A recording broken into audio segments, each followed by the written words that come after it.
Welcome back ناظرین. اب بات کریں گے فیلڈ مارشل کی. سہیل وڑائچ صاحب جو کہ معروف صحافی ہیں، ان سے ملاقات. عاصم منیر صاحب نے اس ملاقات میں 3 سے 4 باتیں بڑی اہم کی. ایک تو یہ بات کی کہ کوئی تبدیلی نہیں آ رہی، یہ تبدیلی کی محض افواہیں ہیں. پھر ان کو جو سیاسی عہدہ کے حوالے سے بات چل رہی تھی کہ صدر مملکت تو نہیں بنایا جا رہا، عاصم منیر صاحب اس کے خواہش مند تو نہیں ہیں. انہوں نے کہا کہ میری ایسی کوئی خواہش نہیں ہے، میں ایک سپاہی ہوں اور میں شہادت کے مرتبے پہ فائز ہونا چاہتا ہوں. میری ہمیشہ سے خواہش رہی ہے، میں کوئی سیاسی عہدہ نہیں لوں گا، میں اس قوم کا محافظ ہوں. پھر تیسری بات جو ہوئی کہ یہ سب کچھ کون کرتا ہے، انہوں نے کہا کہ یہ ملک اور قوم کے مخالف ہیں. یہ لوگ جو ہیں جو اس طرح کی باتیں کرتے ہیں اور اس طرح کی افواہیں پھیلائی جاتی ہیں، وہ ملک کے کسی بھی طرح سے مفاد میں نہیں ہیں ایسی باتیں. پھر ان سے جو باتیں ہوئیں معیشت کے حوالے سے انہوں نے ایک روڈ میپ دیا. انہوں نے کہا کہ 5 سے 10 سال لگیں گے. پاکستان جو معدنی طور پر مالا مال ہے، بہت سارے وسائل ہیں اس کے پاس، اور یہاں پہ ضرورت ہے کہ باہر ممالک سے جو ہے کمپنیز آئیں، اور ظاہری بات ہے پاکستان کی سرزمین سے معدنی وسائل کے ان کے ساتھ معاہدے ہوں، اور پھر معیشت کو اس سے فائدہ ہوگا. پھر جو امپورٹنٹ بات کی گئی وہ یہ کی گئی کہ سیاسی مصالحت تب کیسے ہو سکتی ہے. تو انہوں نے کہا کہ یہ صرف معافی کے ذریعے ممکن ہے، اور وہ بھی سچے دل سے معافی مانگی جائے. ہمارے ساتھ ناظرین ساجد طاہر صاحب موجود ہیں، رہنما ہیں ریپبلکن پارٹی کے.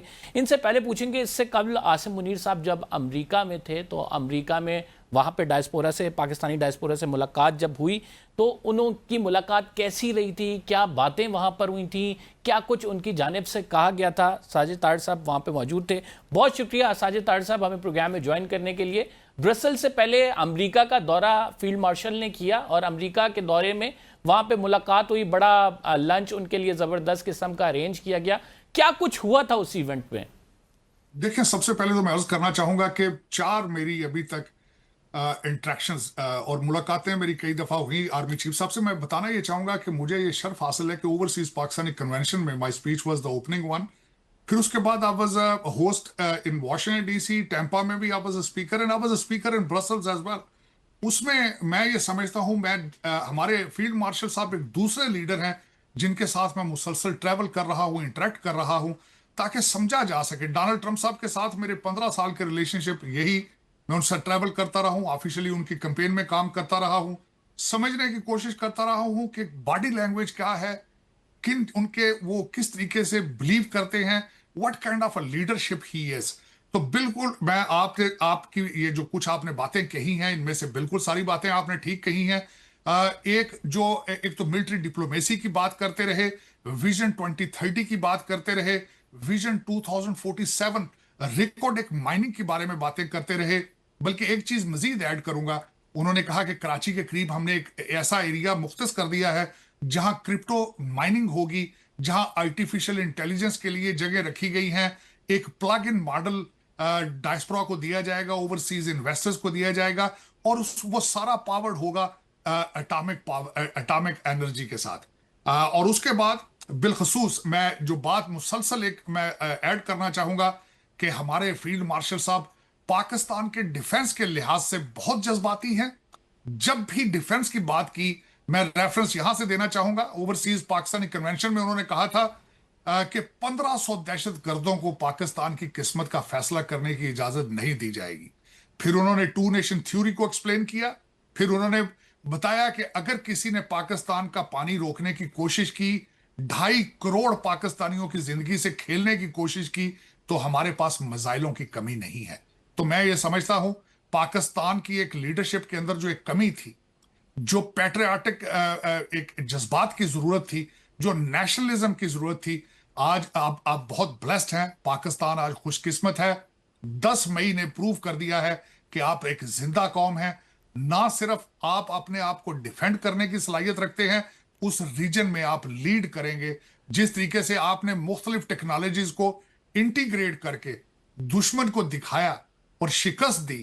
اور میں ایک اور بات ایڈ کرنا چاہوں گا کہ آرمی چیف صاحب نے مسلسل اپنے اس انٹریکشن میں بار بار ذکر کیا کہ یہ 1971 کا پاکستان نہیں ہے. اس وقت حالات، واقعات کچھ اور تھے. اور آج جو بھی پاکستان کی طرف دیکھے گا تو ہم اس کا سخت جواب. ساجد صاحب، آرمی چیف نے وزیر اعظم کے حوالے سے کیا بات کی، شہباز شریف کے حوالے سے ان کی تعریفیں کی کہ وہ کافی کام کرتے ہیں، کیا بات ہوئی ایگزیکٹلی وہاں پہ؟ بالکل انہوں نے آرمی چیف صاحب نے واشنگٹن ڈی سی میں بھی ان کی تعریف کی تھی. لوگوں نے غلط کانٹیسٹ، آپ کو یہ پتا ہے ہمارا ڈائسپورا کے اندر کچھ ایسے لوگ ہیں جن کی ایکسپرٹیز ہی یہ ہے کہ وہ سوشل میڈیا کے اوپر بیٹھ کے لوگوں کو باتوں کو ٹویسٹ کر کے، ان کا کاروبار ہے افسوسناک. ایک بڑی کامیابی سے ایک جو مذہبی کلٹ ہے، وہ 5th جنریشن وار ہمارے ادارے کے خلاف، ہماری افواج کے خلاف مسلسل کرتا ہے. آج بھی اگر دیکھیں خیبر پختونخوا کے اندر 300 کے قریب لوگ جو ہیں وہ سیلاب کا شکار ہیں، اور مدد کون کر رہا ہے؟ ہماری افواج کر رہی ہے. تو ان کو سوچنا چاہیے کہ آپ ایک طاقتور فوج کے بغیر آپ کیا ہیں.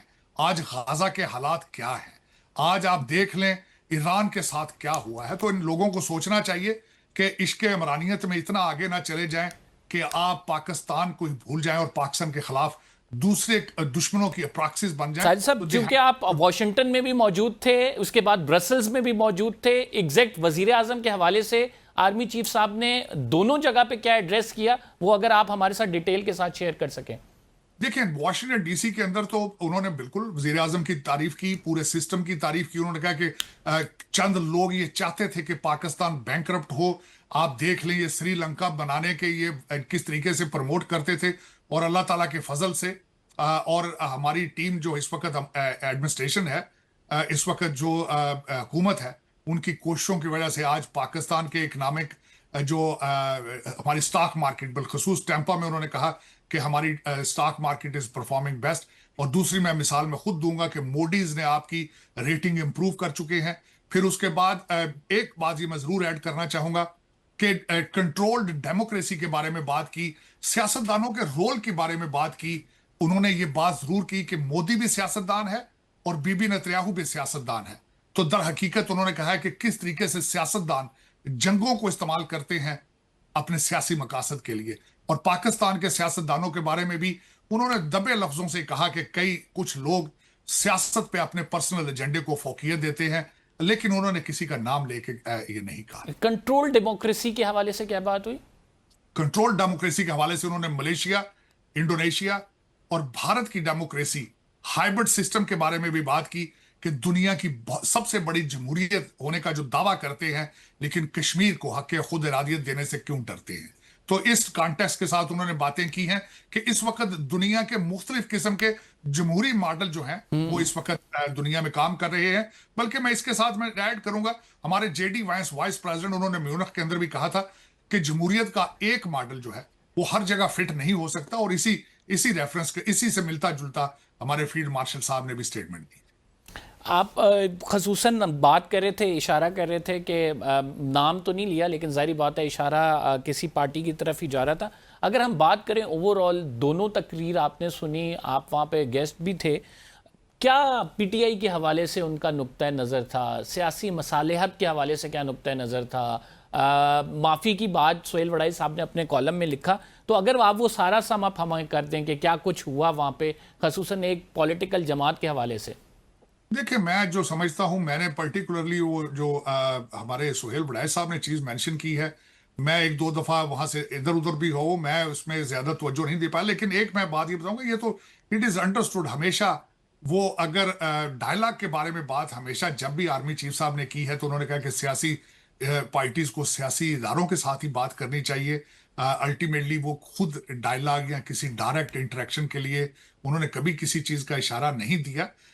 اور بلکہ میں اس میں سمجھتا ہوں، میں نہیں سمجھتا کہ یہ بات پرٹیکولر انہوں نے کہی ہو کہ معافی مانگے تو اس سے سارا کچھ ختم ہو جائے گا. میں نہیں سمجھتا، میرے نالج میں نہیں تھی اس طرح کی چیز. ہو سکتا ہے کہ ہمارے سہیل وڑائی صاحب نے اپنی پرسنل میٹنگ کے اندر یہ کوئی بات ہوئی ہو، یا پھر میں نے I was not there.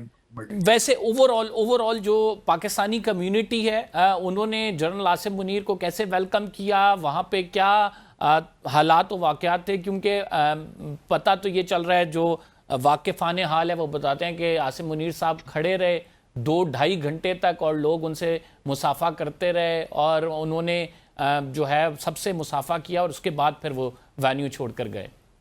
میں بالکل آپ کو حقیقت بتانے کی کوشش کروں گا. واشنگٹن ڈی سی میں جب آئے تو تقریباً